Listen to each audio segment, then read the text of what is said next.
കൊടിക്കുന്നിൽ സുരേഷ് ഇന്ന് നടത്തിയ പ്രസ്താവന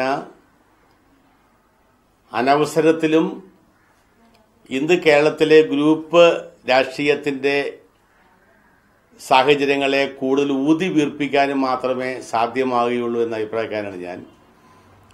അദ്ദേഹം ശ്രീ വി ഡി സതീശനെ വ്യക്തിപരമായി കുറെ കാര്യങ്ങൾ ആക്ഷേപിച്ചു. പിന്നെ അദ്ദേഹം ഐ ഗ്രൂപ്പിന്റെ അസ്തിത്വത്തെ ചോദ്യം ചെയ്തു. ഐ ഗ്രൂപ്പിന്റെ അസ്തിത്വത്തെ ചോദ്യം ചെയ്യാൻ സുരേഷ് കൊടിക്കുന്നിൽ വളർന്നിട്ടില്ല.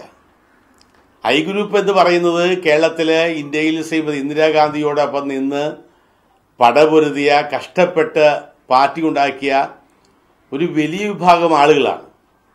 അവർ രാഷ്ട്രീയമായ പല അഭിപ്രായങ്ങൾ കൊണ്ട് പല തലത്തിൽ പോയെങ്കിലും അവരാരും കേരള രാഷ്ട്രീയത്തിൽ നശിച്ചു പോയവരല്ല. അപ്പോൾ അവരെ എല്ലാം കൂട്ടിയോജിപ്പിക്കാനും ഈ ഗവൺമെന്റിനെതിരെ ഒരു പട നയിക്കാനും വേണ്ടി സജ്ജമാക്കാനാണ് ശ്രീ കൊടിക്കുന്നിൽ സുരേഷിന്റെ പ്രസ്താവന കൊണ്ട് ഉതകിയത്.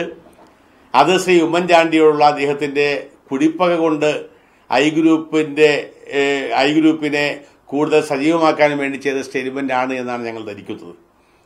അതുമാത്രമല്ല, ശ്രീ സുരേഷ് വി ഡി സതീശനെ കുറിച്ച് ശ്രീ വി ഡി സതീശൻ ഗാന്ധിജി സർവകലാശാല യൂണിയന്റെ ചെയർമാൻ ആയിരിക്കുന്ന കാലത്ത് ശ്രീ കൊടിക്കുന്നിൽ സുരേഷ് തിരുവനന്തപുരത്ത് സിറ്റി KSU കമ്മിറ്റിയുടെ സെക്രട്ടറി ആയിരുന്നു. അപ്പോൾ പാരമ്പര്യത്തെക്കുറിച്ചൊന്നും ആരും പറയേണ്ട ആവശ്യമില്ല, അതിനെക്കുറിച്ചൊന്നും ചർച്ച ചെയ്യേണ്ട ആവശ്യമില്ല. അപ്പോൾ അതൊരിക്കലും ശരിയായ ഒരു കീഴ്വഴക്കമല്ലായിരുന്നു ശ്രീ വി ഡി സതീശനെ ചോദ്യം ചെയ്തത്. വി ഡി സതീശൻ പറഞ്ഞ കാര്യത്തിൽ എന്തിനു വേണ്ടിയാണ് ഇങ്ങനെ നോവുന്നത് എന്നെനിക്കറിയില്ല. അദ്ദേഹം അഴിമതിയെക്കുറിച്ച് പറഞ്ഞു.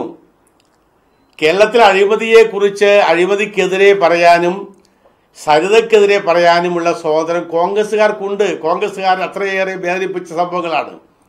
അപ്പോൾ സരിതയ്ക്കെതിരെ പറയുമ്പോഴും അഴിമതിക്കെതിരെ പറയുമ്പോഴും വേദനിക്കുന്നതും ആ പറയുന്ന ആളുകളെ ഒറ്റപ്പെടുത്തി ആക്രമിക്കുകയും ചെയ്യുന്നത് ഒരിക്കലും ന്യായീകരിക്കാൻ കഴിയുന്നില്ല.